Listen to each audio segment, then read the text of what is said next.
ẹ̀yin tèmi ẹ jájọ wo fídíò yìí. Please, I am here again to beg the government, President Tinubu, and the governor of Oyo State, Engineer Seyi Makinde, to please help us and dialogue with these people. They should not use force. The force that they used yesterday has cost us so much. It has added to our problems. In fact, one of us has been picked that they are going to kill him because government tried to help us by force. We want you to call them and dialogue with them so that our lives will be saved. We will not be killed.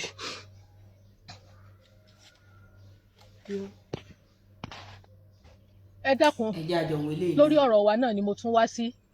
Òní ló di ọjọ́ 24 tá a ti wà níbí. Ṣùgbọ́n tí wọ́n fi hàn wá ní orí social media ni pé wọ́n níjọba sọ wípé kí wọ́n máa ṣe Sharia law ní Nàìjíríà, kí wọ́n fún àwọn ní mọ́tò Hilux, kí wọ́n fún àwọn ní 1 billion naira, kí wọ́n sì release àwọn èèyàn wọn làwọn tó fi wálẹ̀. Irọ́ ni, kò sóòótọ́ níbẹ̀ o. Wọ́n kàn fẹ́ sọ ọ̀rọ̀ yìí di ńlá fún wa ni, wọ́n fẹ́ fẹ̀mí wa ta wọ́n gé ni o. Ẹ dákun ẹ ṣàánú wa, ẹ bá wa jẹ́ kí gbogbo èèyàn mọ̀. Ohun kan ṣoṣo tí wọ́n béèrè fún òun náà ni kí wọ́n fi àwọn èèyàn wọn kan sílẹ̀.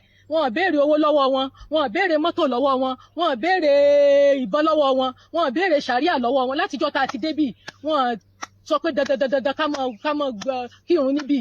Wọ́n fi wá sílẹ̀ jẹ́jẹ́ wa ni. Ẹ dákun ẹ jọ̀ọ́, ẹ má jẹ́ kí wọ́n sọ̀rọ̀ yìí di ńlá mọ́ wa lọ́wọ́.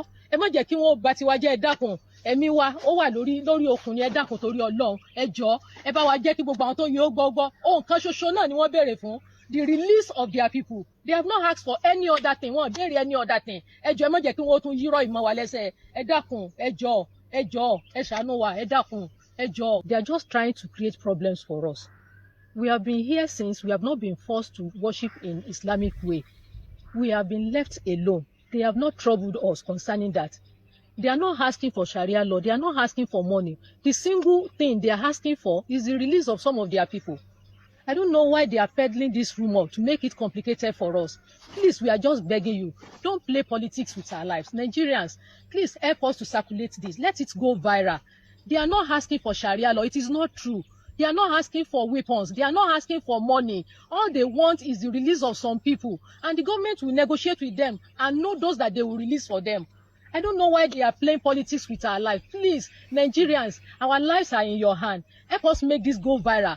Don't let the government deceive the whole world. They are not asking for Sharia. They are not asking for money. They are not asking for weapons. All they want is release of some of their people. Please, let everybody know about it. Ṣé ti wo méjèèjì? Ẹ rí wípé nígbà tí principal yẹn tán jáde, mo mí pé nípa àwọn tí wọ́n kó lọ nínú igbó. Ẹ wo bọ́n ṣe sọ̀rọ̀ ń bí. Ẹ wá wò sí bọ́n ṣe sọ̀rọ̀ ń bí. Ẹ rí wípé mo ń bá àwọn olóyè èèyàn sọ̀rọ̀ o. Mo ń bá àwọn olóyè èèyàn sọ̀rọ̀ ní ìsìn. Ẹ rí wípé tí èèyàn bá wà lọ́wọ́ ajínigbé kò ní ọpọlọ tiẹ̀ rárá. Mo gbọ́n o, mo lóye o, mo nímọ̀ o, yóò ra fi sẹ́gbẹ̀ẹ́ kan ni. Ìtàn bá direct ẹ̀ kó mọ̀ ṣe, òní ò mọ̀ ṣe. May 25th àbí 20 kí náà ṣe eléyìí, náà ṣe fídíò tàkọ́kọ́ ẹ̀. Ẹ rí wípé wọ́n ń bẹ ìjọba kó jọ kó má gbàgbé àwọn síbí pé ìtàn àwọn pípì láwọn fẹ́ kàn dàn lóhùn. Ẹ rí pé lẹ́yìn ìgbà yẹn ó ní everybody bẹ̀rẹ̀ sí ní protest tí àwọn yẹn náà pariwo ní online kankan. Later the list, first list yẹn kọ́kọ́ jáde. Ẹ dẹ̀ rí wípé nínú list yẹn eléyìí tí àwọn èèyàn lòdì sí jù ó ní number 4 nínú list yẹn. Kò yé báyìí ní ìsìn táwọn èèyàn wá bẹ̀rẹ̀ sí ní lọ wú fídíò àwọn tán ti preach ìtàn béèrè fún yẹn, Sharia law yẹn tán bẹ̀rẹ̀ sí ní wú jáde. So ti yé yìí. Okay, fine. Ẹ wá rí pé lẹ́yìn ìgbà yẹn ní àwọn ọmọ Yorùbá náà wá jí gìrì náà wá bẹ̀rẹ̀ sí ní wà tàlát. Tán bá ti réyàn kan tó jọ kíní ó yá 1B ní gbogbo àwọn tán ṣẹ̀ṣẹ̀ wá mú tí wọ́n wá sọ nínú fídíò kejì wípé náà ní kán bá wọn release yìí. Ntí èmi tí ẹ wá wò ní ìsìn ni wípé ṣe líìsì àkọ́kọ́ yẹn tá a bá sọ wípé invalid ni kò wà valid àbí bẹ́ẹ̀ kọ́. Nígbà kan ṣe fídíò tàkọ́kọ́ yìí kí ni àwọn nǹkan tán request fún, because tí a bá ní ká fi òye gbé dáadáa, ìgbà tí wọ́n ṣe bẹ̀rẹ̀ tí àwọn èèyàn bẹ̀rẹ̀ sí protest recently ní gbogbo àwọn tán náà mú tán ní kán release yẹn. So kí ni wọ́n béèrè fún nínú fídíò tàkọ́kọ́ yìí? Olóye èèyàn nìkan ló lè yé, kò yé báyìí ní ìsìn. Ẹ má jẹ́ àdákẹ́, bóyá tá a bá dákẹ́ bóyá lè wò pé àti ẹ̀fẹ́ àwọn èèyàn gan mọ́ ẹ sábà kọ́ àwọn èèyàn yín. So ti yé báyìí ní ìsìn, ẹ má jẹ́ àdákẹ́, ó ti yí à.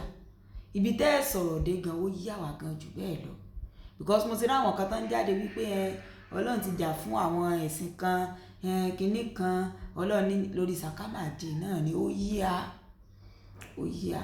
Torí àwọn náà mọ̀ pé àwọn pípù tán operate yìí wọ́n náà nígi lẹ́yìn ọgbà, ó yí à, ó yí à. Kò yé báyìí ní ìsìn, tàwa sá ní orin bú orin rẹ̀ èrò tán sàkólọ̀ ẹ̀jẹ̀ ń dé pé lálàáfíà. Kò yé báyìí ní ìsìn, ó ti yí à, ó ti yí à. Ọlọ́run ràn á lọ́wọ́, Ọlọ́run ràn á lọ́wọ́. Ibi abábára wa dé àwa náà bá ń bẹ̀, ẹ̀ sáàjẹ̀ kan tán dé tán lọ ẹ̀ kan dé pé. So ti yé báyìí ní ìsìn, Ọlọ́run ràn á lọ́wọ́. Aládìgẹ́rì iná ẹ bá like, comment, share o. Ó dàbọ̀.